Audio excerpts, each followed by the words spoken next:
là où nous parlons de la vie de prière épanouie. Je bénis le Seigneur pour ton engagement, pour ton amour pour le Seigneur. Nous sommes dans le livre de Matthieu, chapitre 21. Nous allons lire le verset 12. La Bible dit, Jésus entrant dans les temples de Dieu, il chassa tous ceux qui vendaient et qui achetaient dans les temples. Il renversa les tables des changeurs et les sièges des vendeurs de pigeons. Verset 13, il leur dit, il est écrit, ma maison sera appelée une maison de prière, mais vous en êtes faite une caverne de voleurs. Père, que nous puissions disparaître et toi tu apparaisses pour ta gloire dans le nom puissant de Jésus. Amen. Amen. Le Seigneur Jésus-Christ fait son entrée dans les temples. Il constata que dans les temples, il y a eu des antivaleurs. Les choses fonctionnaient dans le sens contraire à la normale. La normalité imposait que la maison là qui était construite, c'était une maison de prière. C'était un lieu de culte. C'était un lieu de communion entre le Seigneur et son peuple. Mais il constata que la maison a été transformée à autre usage. Et les pharisiens, les scribes, les sahénédriens, les anciens, même le peuple d'Israël, personne n'était dérangé par ces changements, par cet envahissement négatif de la maison de Dieu. Pourtant, les gens allaient dans les temples acheter les pigeons, ils allaient dans les temples changer ce qu'ils pouvaient changer, ils allaient dans les temples pour faire tout ce qu'ils pouvaient faire. En ce moment-là, ce n'était plus les temples de Dieu, c'était les temples marchés. Une vie de prière épanouie, c'est une communion avec Dieu dans le contexte de Dieu, dans la pensée de Dieu, dans la volonté de Dieu, selon que Dieu veut, selon que Dieu définit, selon le modèle de Dieu. On peut être enfant de Dieu, on peut être chrétien, on peut être serviteur ou servant de Dieu. On peut aller se retrouver sur une montagne comme Moïse pendant 40 nuits, 40 jours, comme le Seigneur Jésus-Christ. Mais si pendant votre séjour sur la montagne, vous ne communiez pas avec Dieu selon lui, il faut vous remettre en cause. Parce que l'Éternel est un Dieu de principes. S'il établit ses principes, ce qu'il attend de nous, c'est l'obéissance. C'est pourquoi il a dit, l'obéissance vaut mieux que le sacrifice. C'est pourquoi il a encore dit dans sa parole, quand le Saint-Esprit viendra, il vous conduira, il dit dans toute la vérité, c'est-à-dire dans tout ce que j'ai prescrit. Voilà pourquoi il dit même aux apôtres, enseignez-leur à observer tout ce que je vous ai prescrit. Et parmi les choses qu'il avait prescrites, il y a aussi la procédure pour la prière. Parce qu'il leur avait dit dans Matthieu chapitre 6, il dit, voici, quand vous devez prier, voici comment donc vous devez prier. Il y a même une procédure, une manière pour prier. Il nous donne une idée, une façon d'aborder le Seigneur. Mais cette fois-là, dans les temples étaient devenus un temple marché. Et le Seigneur a donné une leçon aux siens que nous sommes. Bien, mais quand tu es enfant de Dieu, quand tu es un serviteur, une servante de Dieu, vraiment qui aime Dieu, tu ne peux pas regarder la maison de Dieu se transformer en un marché et tu croises les bras. Ça, c'est la leçon que Jésus nous donne. Il dit dans Jean chapitre 13, verset 15, quand Pierre s'est précipité pour lui dire, Seigneur, moi je dois te laver les pieds, il dit, tout ce que je fais doit vous servir d'exemple.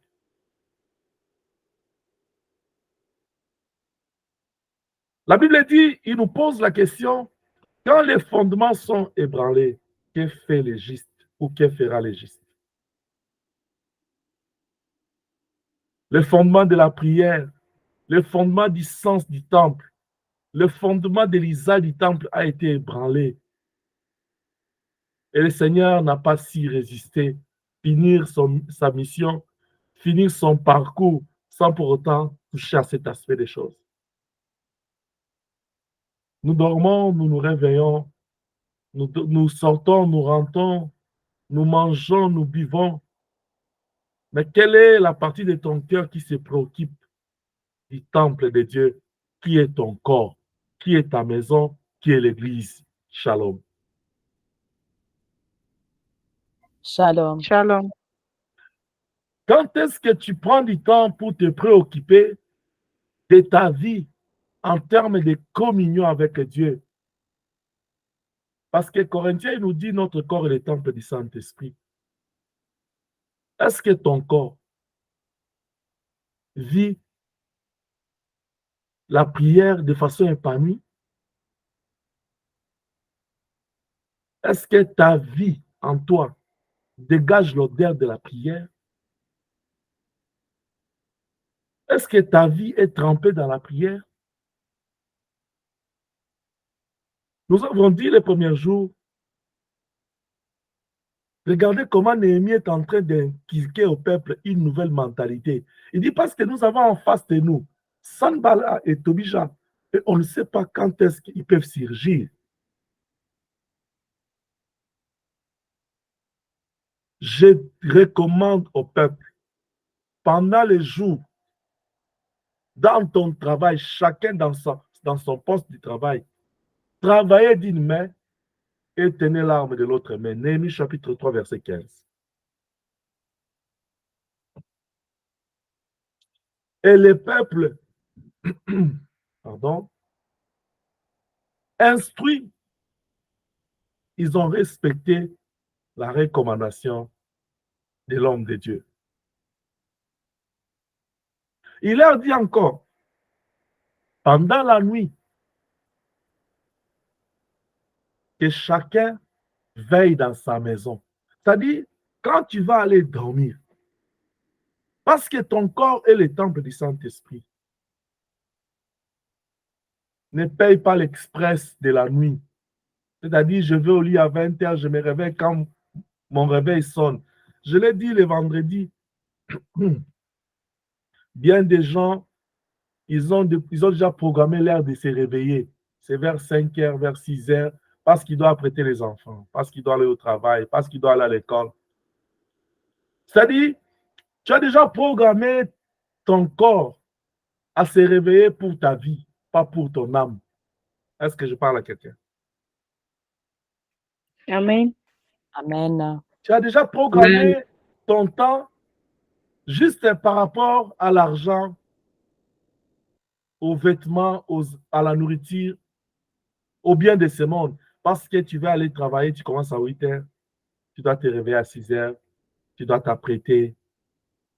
Mais pour ton âme, toute la nuit, tu ne pries pas. Le matin, tu fais une prière de 10 minutes. Tu ne médites pas la parole.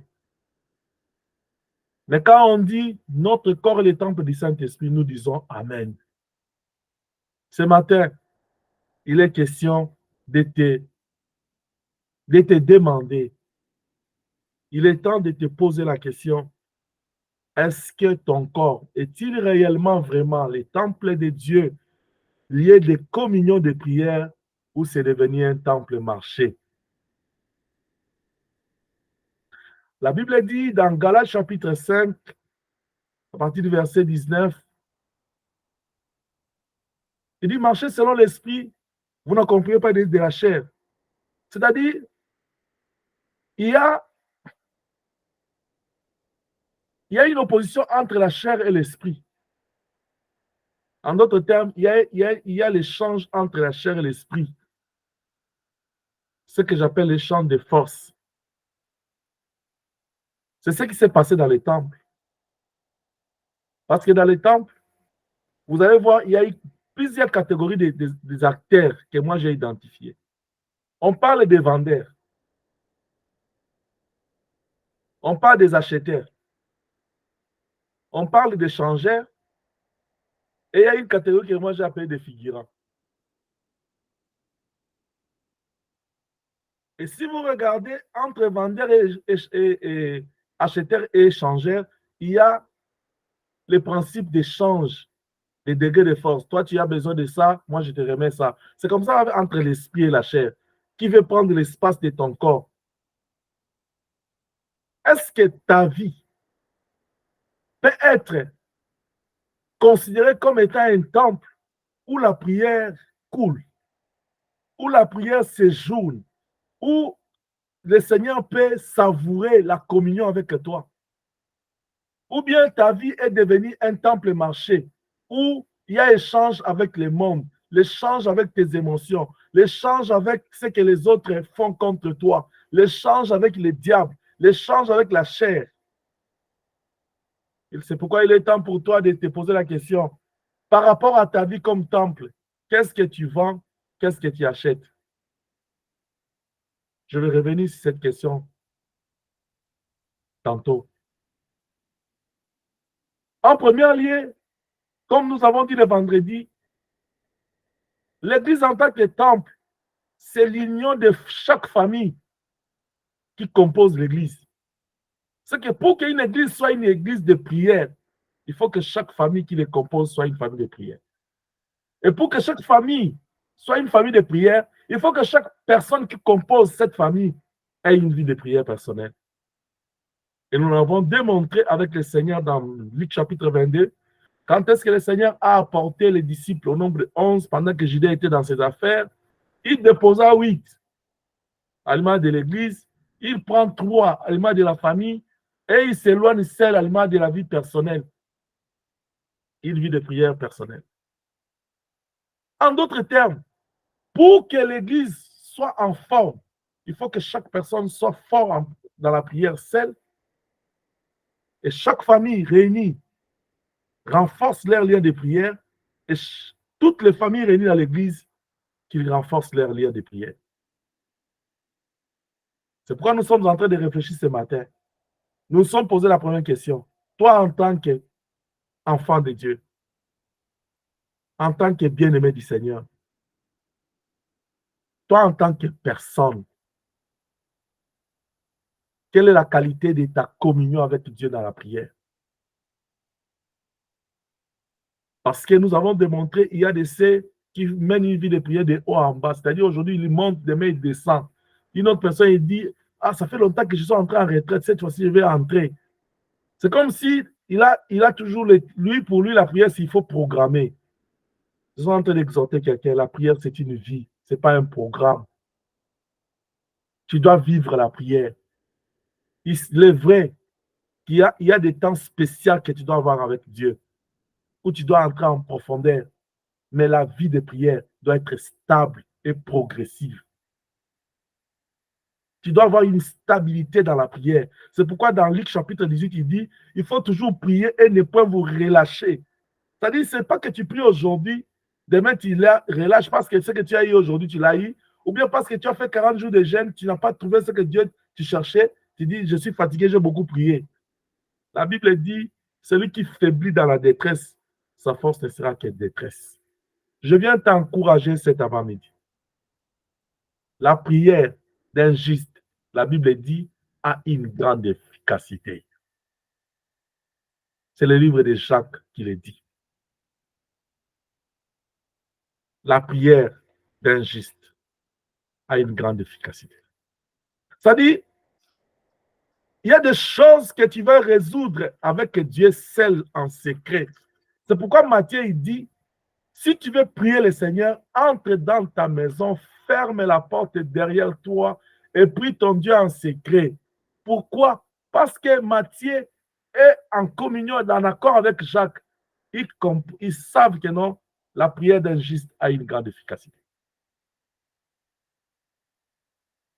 Si tu es déjà efficace dans la prière seule, quand tu te retrouves avec ta famille, quand tu te retrouves avec l'Église, tu viens booster ta vie, tu viens booster les autres, tu viens comme stimuler les autres, comme fortifier les autres, comme activer les autres activer encore le feu. C'est pourquoi nous devons commencer par les débuts, par les commencements. La vie de prière personnelle. Il y a des gens qui attendent pour gêner. Il faut seulement que l'Église donne un programme. Ça encore, c'est notre problème. Et même quand l'Église donne un programme, ils ne sont pas permanents, ils ne sont pas là, ils ont toutes des raisons. Ceci, cela.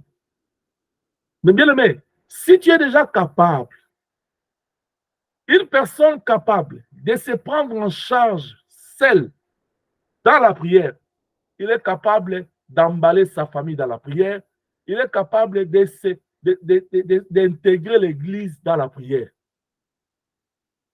Je me répète, une personne qui est capable de se prendre en charge, je pèse mes mots, je dis de se prendre en charge. La prière personnelle, c'est le fait de se prendre en charge. Et si nous avons cette culture-là de responsabilité, de se prendre en charge, il n'y aura même pas de murmures, ni de plaintes. Il n'y aura même pas de querelles ni d'animosité dans l'Église parce que on n'a pas, on m'a pas visité, parce que on m'a pas soutenu quand j'avais des problèmes. Non. Quand on était des bébés, c'est ce qu'on pouvait dire. Maintenant, là, nous avons besoin de la nourriture solide pour prendre au moins soin de ceux qui viennent. Tu as 10 ans dans le Seigneur. Je respecte encore, tu as 5 ans. D'autres en ont 20, 30 ans. Tu es encore bébé. Tu fais que pleurer. Tu veux toujours qu'on prie pour toi. Tu veux toujours, oui, il y a un moment donné, tu as besoin du soutien de la prière. Mais qu'est-ce que tu as? Même à Moïse, il a été demandé, qu'as-tu dans ta main?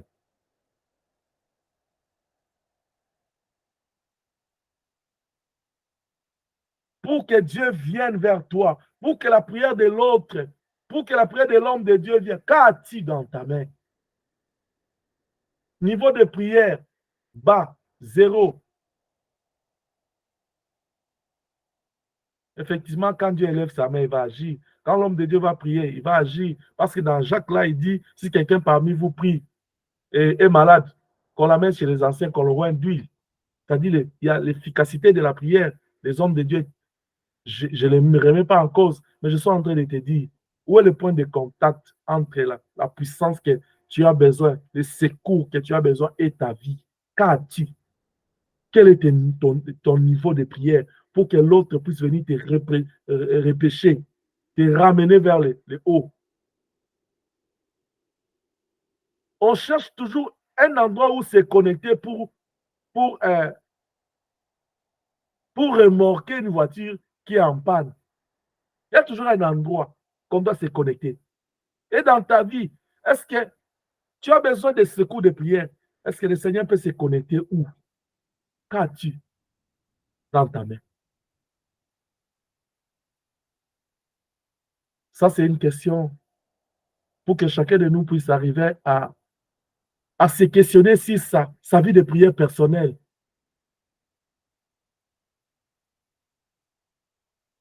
Au ciel, chacun rendra compte à Dieu de ce qu'il fait. Le Seigneur ne jugera pas une église, il jugera chaque âme, chaque personne. Avant que nous soyons une famille, tu es une personne. Et dans une famille, nous sommes des membres. Et dans l'église, nous sommes encore des membres. Donc, il est la responsabilité de chaque membre de l'église, de chaque membre de la famille, à comprendre. Je vais même te responsabiliser plus cet avant-midi. Que quand tu vois des choses ne marchent pas dans ta vie ou dans ta famille, dans ta maison, avant d'aller pointer l'autre, dis-toi que non, c'est parce que je ne prie pas bien. C'est parce que je ne prie pas beaucoup. C'est parce que je ne prie pas trop. Non, je vais dire, pose-toi la question de savoir, est-ce que ton temple là de Dieu, ton corps, ta vie, c'est un temple marché ou temple vie de prière?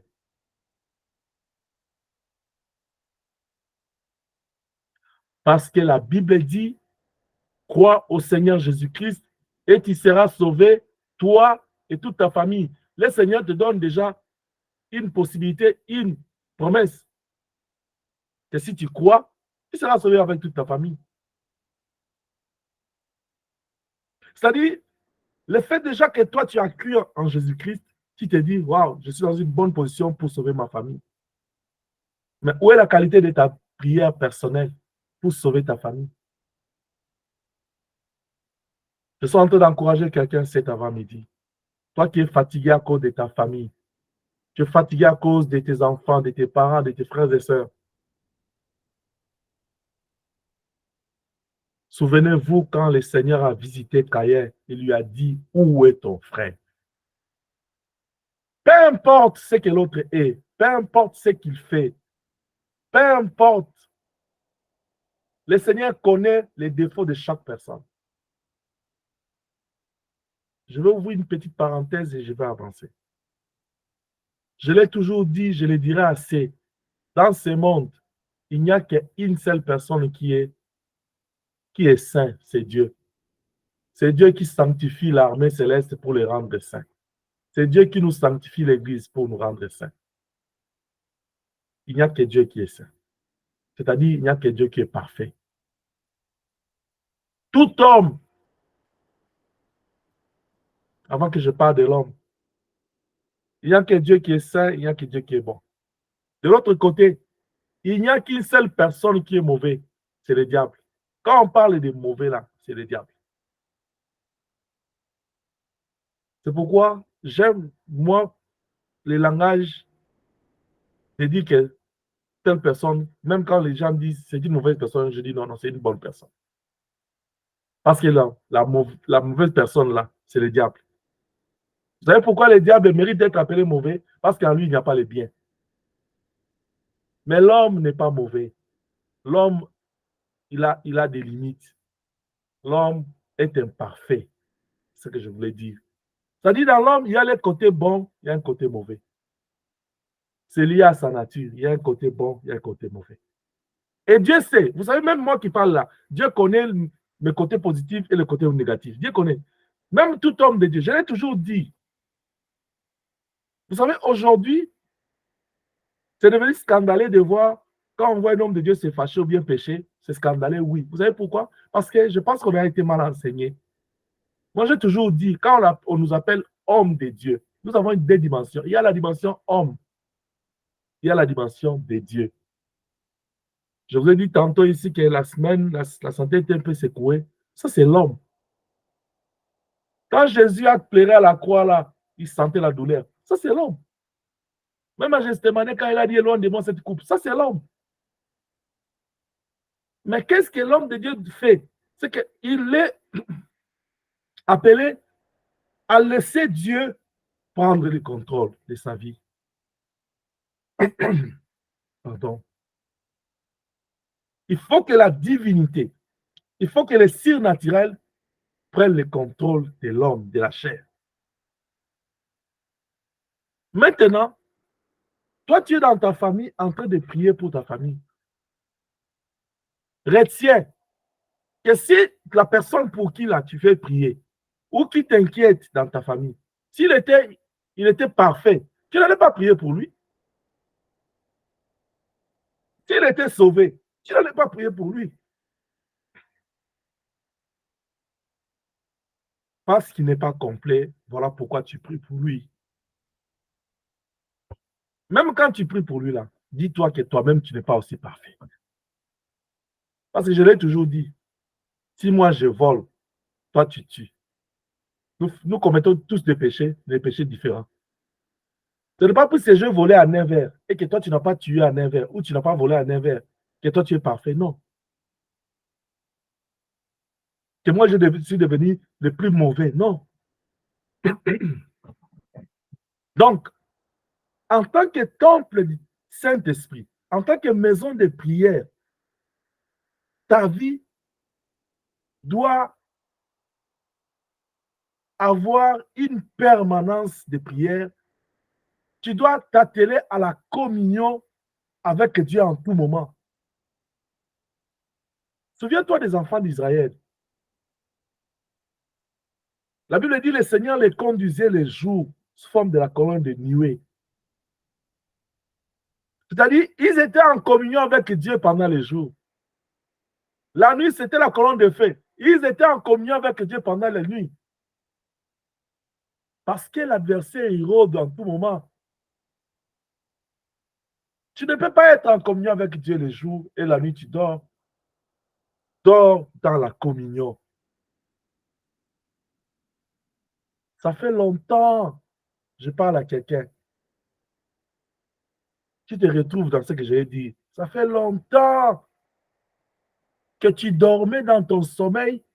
Tu es en train de voir un songe, même des combats, même de la bénédiction, mais tu es en train de prier dans les songes. Tu te réveilles, tu parles en langue, ou tu es en train de prier. Ça fait longtemps. Ça, ce sont des signaux, ce sont des repères qui te font voir que non, tu es en dessous de la moyenne de ta vie de prière. Remonte. Oh, je suis en train de t'encourager. Remonte au nom de Jésus-Christ. Amen. Amen. Ça fait longtemps. Ça fait longtemps que tu as vu la nuée dans ton sommeil, la lumière qui te visite, la gloire de Dieu. Ça fait longtemps que tu as vu la gloire du ciel. Ce sont des signaux qui doivent te révolutionner. Tu dis, mais qu'est-ce qui se passe? C'est pas comme ça que je suis avec Dieu. Mais non, toi, tu es dans autre chose. C'est là où même Dieu se plaint. Tu es dans autre chose, bien-aimé. Tout nous est permis, mais tout n'est pas utile. Va à ce qui est utile. Car les jours sont mauvais, rachetons le temps. La maison de Dieu est une maison de prière. Toi, en tant qu'une personne, tu dois vivre la prière en tout moment. Bien-aimé, Jean 4, il dit quoi? Verset 24. Il dit, l'heure vient, est déjà venue. Les vrais adorateurs adoreront le Père en esprit, en vérité, n'est-ce pas? Maintenant, tu as l'esprit avec toi. C'est-à-dire, pendant la journée, tu sors avec la prière, tu rentres avec la prière, tu travailles avec la prière, tu prépares avec la prière, tu reçois les gens chez toi avec la prière, tu dors dans la prière. Parce que tu t'es dit, la prière, c'est le moyen qui me permet de communier avec mon Seigneur. Parce que tu as compris que Dieu est plus que ce que tu as besoin dans ta vie. Donc, il faut que je le tienne. Jacob a dit, je ne te laisserai pas tant que tu ne m'as pas encore béni.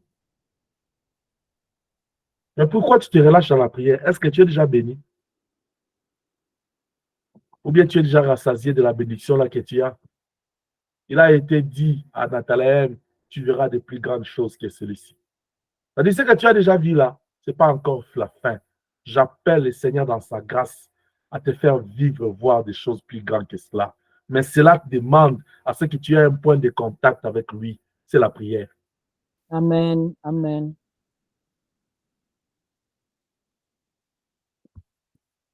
Quand tu seras fort dans la prière, tu vas impacter ta maison, tu vas impacter ta famille, parce que tu vas leur communiquer la vie de prière. Même quand chez toi, tout le monde est fatigué, fais comme le Seigneur. Quand tous les disciples dormaient, lui, il pria. Ne te plains pas. Il ne veut plus prier. Je suis resté seul. Ce que je suis en train de dire là, j'ai traversé ça dans ma famille, dans mon ministère, même dans plus près de toi ici. Je vous ai déjà dit ça. Mais j'ai compris. Dieu aime éclater, faire descendre sa gloire au travers d'une personne. Il arrive qu'il fait descendre sa gloire dans un groupe, mais il pointe une personne. Regarde, quand Akab et Jézabel, ils avaient amené Baal et les dieux des autres nations en Israël, il a fallu un Élie, un homme, en face de beaucoup.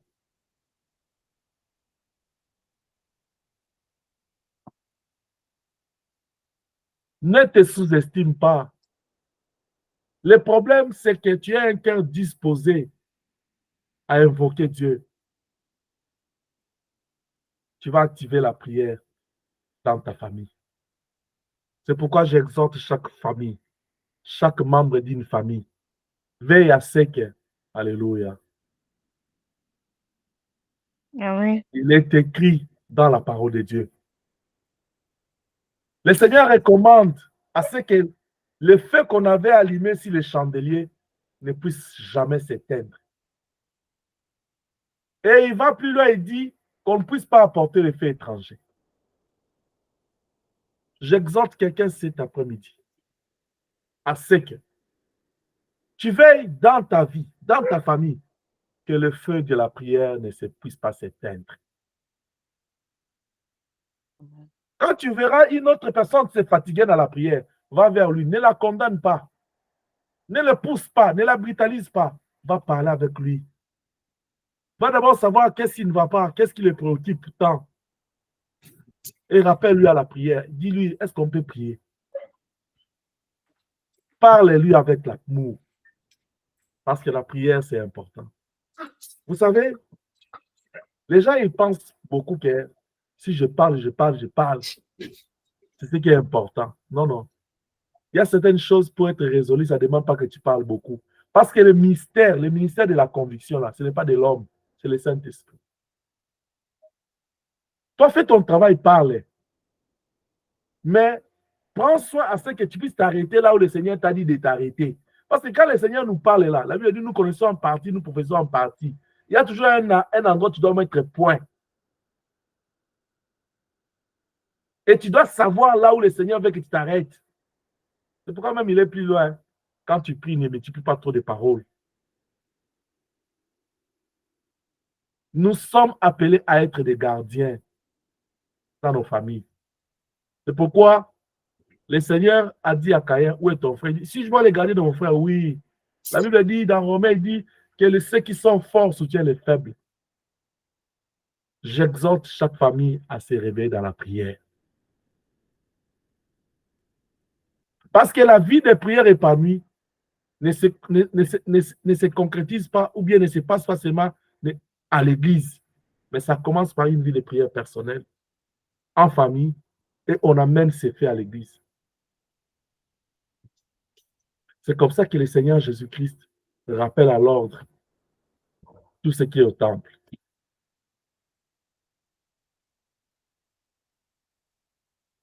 Pour que chaque personne puisse se remettre à sa place, à comprendre que Dieu bâtit son temple, pas pour autre chose. La Bible dit, le Seigneur Jésus, il entra dans les temples, il chassa tout ce qu'il vendait et achetait dans les temples. Il y a un problème ici. Il y a les vendeurs, il y a les acheteurs, il y a les échangeurs. Mais comment est-ce que vous avez pris la maison de Dieu, vous l'avez transformée en un marché? Et cela ne gêne personne.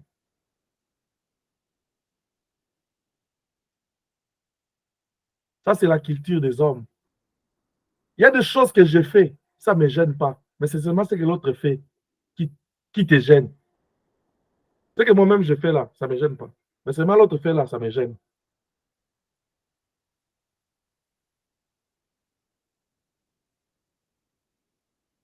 La question est de savoir, toi, en tant que temple, en tant que maison de Dieu, qu'est-ce que tu vends? Qu'est-ce que tu achètes? Je parle de toi personnellement, en tant qu'une personne. Dans ta vie, tu vends quoi? Tu achètes quoi? Parce que s'il n'y a pas une vie de prière en toi, il y a autre activité que tu fais dans ta vie. C'est laquelle? Ici, ils ont remplacé la prière par un marché. Toi, tu as remplacé quoi? Qu'est-ce qui a pris la place dans ta vie? Ce matin, je vais m'arrêter dans cette pensée-là. Je vais continuer le mercredi sur les 4 catégories d'acteurs ici dans les temples. Je suis en train de nous poser la question. Qu'est-ce que tu as remplacé? Qu'est-ce que j'ai remplacé dans ma vie à la place de la prière? Parce que Galate, il dit, nous avons commencé par l'esprit, mais nous terminons dans la chair. Galate 3:3. C'est-à-dire, hier, tu étais une femme de prière, un homme de prière. Tu étais debout dans la prière. Hier, c'était des semaines de jeûne entier. Mais qu'est-ce qui fait que non, ça ne marche plus? Le Seigneur te dit ce matin, il faut toujours prier et ne pas te relâcher. Mais pourquoi toi tu as relâché? Est-ce que toi tu pries toujours? Une autre personne dit oui, pasteur, je prie toujours. Est-ce que tu pries toujours de la même manière que tu priais ou tu as évolué? Parce que la stabilité dans la prière, c'est de garder sa communion avec Dieu tout en progressant. Où est la place de la prière dans ta vie en tant que temple du Saint-Esprit? Qu'est-ce que tu vends? Qu'est-ce que tu as remplacé à la place de la prière dans les temples de Dieu? Qu'est-ce qui te préoccupe plus à la place de la prière? Qu'est-ce qui a pris la place de la communion avec Dieu? La Bible dit, je suis dans la joie quand on me dit, allons dans la maison de l'Éternel. Est-ce que cette joie-là de communion avec Dieu, quand je parle de la prière personnelle, je ne suis même pas encore arrivé le fait de venir à l'église. Non, non. Toi seul chez toi dans ton coin. Je ne suis même pas encore en train de parler de quand il est 20h, les parents ils te disent, ou les papa ou maman ils disent, il est temps de la prière, venez on prie. Non, non. Je parle de toi personnellement. Ta communion avec Dieu. Où est-ce que tu es rendu avec le Seigneur? Si on te regarde en tant que temple, est-ce que tu es un temple plutôt du Seigneur, maison de prière, ou bien tu es devenu un marché? Alors la question est de savoir, si tu es devenu un marché, qu'est-ce que tu vends, qu'est-ce que tu achètes? Qu'as-tu remplacé à la place de la prière? Mais la question serait aussi de savoir, si tu dis, oui, je vis dans la prière, quelle est la qualité de ta prière? Est-ce que c'est une prière épanouie? Parce que le problème avec le Seigneur, pendant ces mois de juin, il veut nous voir épanouir dans la prière. C'est-à-dire, tu fais une prière, tu vis la grâce de Dieu. Tu vois la gloire de Dieu. Tu sens la visitation. Même si tu n'as pas ce que tu demandais à Dieu, mais tu sors de cette prière-là, toi-même tu es convaincu de dire non, là le Seigneur est proche de moi. Je garde cet allié.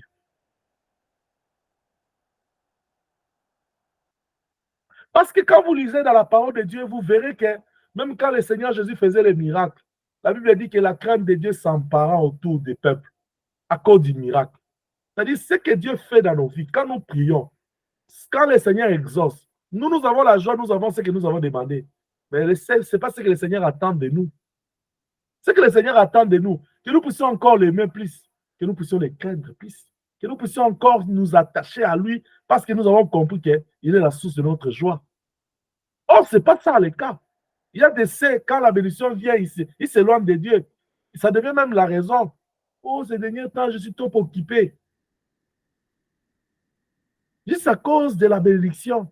C'est là où nous nous sommes posé la question le vendredi. Qu'est-ce qui te sépare de l'amour de Dieu, bien-aimé? Oh, je t'exhorte, toi qui m'entends, bien-aimé du Seigneur, il est temps de faire comme l'enfant prodigue. La Bible dit dans Apocalypse 2:5, souviens-toi d'où tu as tombé.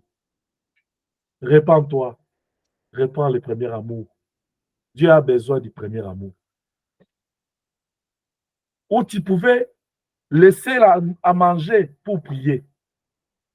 Où tu pouvais laisser le programme d'argent pour prier. Où tu pouvais sacrifier ta vie pour servir le Seigneur. Mais à cette époque-là, tu n'étais pas ce que tu es aujourd'hui. Aujourd'hui, là même, tu peux dire Ebenezer. Parce que ce qu'il a fait, c'est beaucoup dans ta vie. C'est là où il y a un problème. Quand il n'y en avait pas Ebenezer là, tu étais fervente. Quand c'est arrivé Ebenezer, au lieu de t'appuyer sur ce qu'il a fait, ah David, il dit à Saoul, au peuple, il dit, je suis convaincu que cet incirconcis sera par terre ce jour. Parce que hier dans la forêt, j'ai vu la gloire de Dieu. À quoi nous sert la gloire de Dieu d'hier? Les miracles d'hier, à quoi ça te sert? Si Dieu t'a délivré hier, là, ça te sert quoi aujourd'hui? La Bible dit, si tu es fidèle dans tes petites choses, c'est quand Dieu te donnera beaucoup. À moins que tu ne puisses pas suivre le Seigneur pour une vie éternelle. Peut-être toi, tu as suivi le Seigneur pour un temps quelconque. Mais je voudrais te dire, ça c'est ton approche à toi. Le Seigneur nous appelle pour rester avec lui pour toujours. C'est pourquoi il nous a promis dans Jean 14, il dit, il est allé nous préparer des places, afin que là où il sera, que nous y soyons. Là où il est là, c'est la vie éternelle. Il dit que pour que nous soyons avec lui, c'est-à-dire vivre éternellement avec lui. Est-ce que tu t'es engagé avec le Seigneur pour un temps, pour la vie de ce monde, pour voir la gloire de Dieu, pour juste les bénédictions matérielles? Oh, tu es dans Ésaïe 4, où ce groupe de femmes qui dit, fais-nous porter ton nom, nous nous occuperons de nous-mêmes. Non, ça, ce n'est pas la philosophie de Dieu. Il dit, venez à moi, vous êtes fatigués, chargés, je vous donnerai du repos. Il dit, venez. Dieu est tellement bon. Parce que dans sa bonté, il nous a créés à son image. Nous ne l'avons pas demandé. Comme je disais au Lionceau hier, quand les parents te donnent naissance, là, toi, tu ne leur as pas demandé de devenir homme ou femme. Quand une mère te transforme 9 mois là, tu ne lui as pas demandé. La nature elle-même ne vous enseigne-t-elle pas? Je vais pousser les mamans à demander les droits de location de 9 mois dans le ventre. Payer le loyer. Que chaque maman écrive une facture de 9 mois, loyer de 9 mois dans le ventre.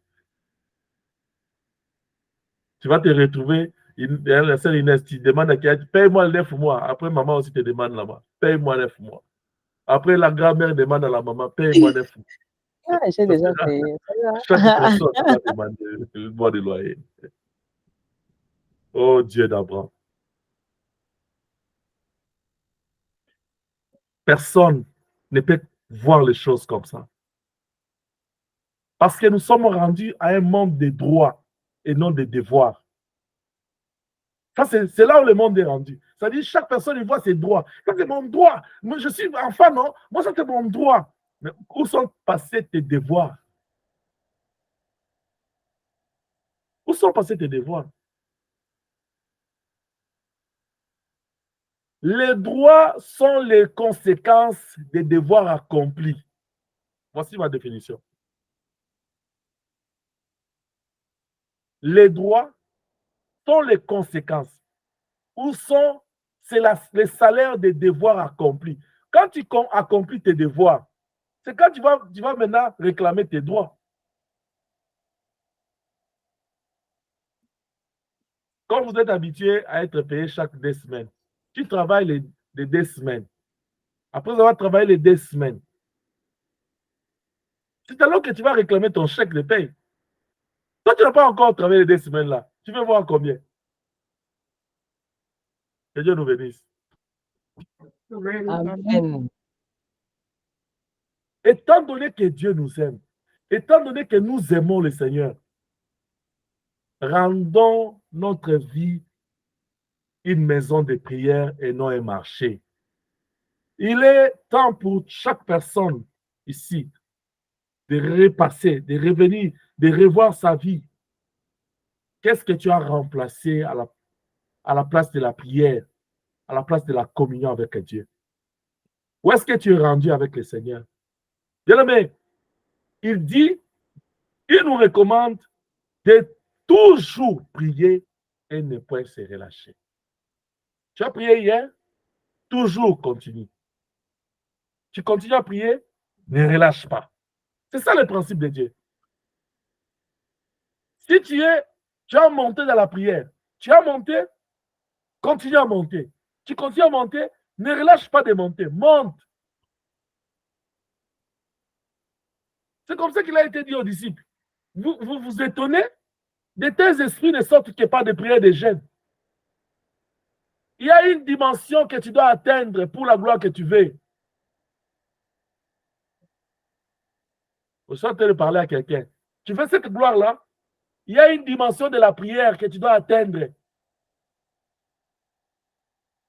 Il faut demander à Ruth. Malgré le froid et le reste, Ruth a choisi, dit, toute la nuit, je vais rester à ses pieds. Parce que je sais que le Rédempteur est Boaz. Toi, tu restes au pied de qui? Son trône là est vide. Il regarde, où est Georgette? Où est Aïda? Il est où? Béni est où? Il cherche. À ses pieds, il est où? En ce moment-là, toi, tu es dans les soins profonds.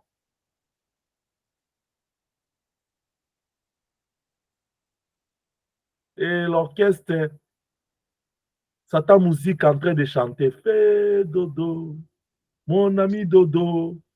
Là, tu ronfles même. Le bassiste est là, de musique à Satan est en train de jouer la basse. Fais dodo, mon ami dodo, mon ami dodo. Le Saint-Esprit vient et dit non, non, non, non.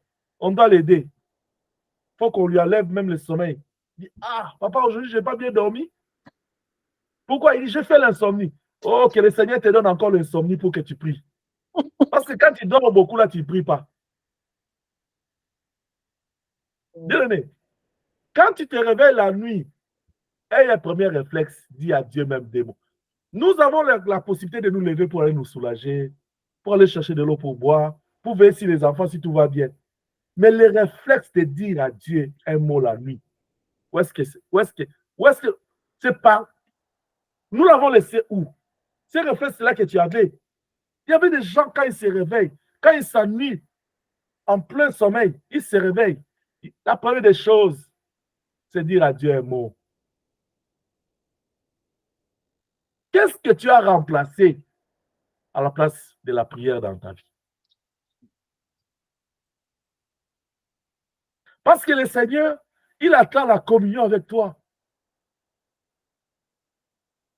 Tu es devenu spécialiste dans autre chose, dans la distraction, dans le divertissement, dans la plaisanterie.